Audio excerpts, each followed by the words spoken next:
আমার স্বপ্ন পূরণ করেছি।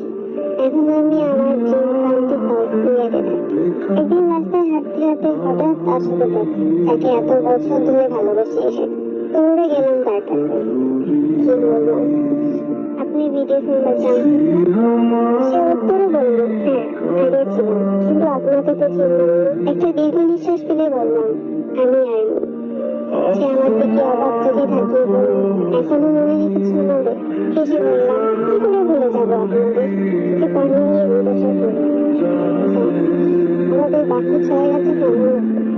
আয়রপ্পা কি সেই আগের মতো জিনিসপত্র নেই? শিরপ্পা কি সেই আগের মতো নিজেকে সম্বোধন করে? আচ্ছা, আমাদের সুগার কি সেই আগের মতোই প্যারিকা করে? জেহুদ কি সেই আগের মতোই হাসে? আমাদের জিমিন কি সেই আগের মতোই ক্যামেরা দেখতে ফ্ল্যাটিং করে? আচ্ছা, আমাদের কি সেই আগের মতোই বাচ্চামি করে? সে অবাক দৃষ্টিতে তাকিয়ে বলল, এখনো মনে রেখেছো আমাদের কথা? চোখে পানি মিশতে মিশতে বললাম, কি করে ভুলে যাবো আপনাদের কথা? কিন্তু একটি অসম্ভব সুন্দর দিনের জন্য আমাদের যেতে হবে। তখন আর বুঝতে বাকি রইল না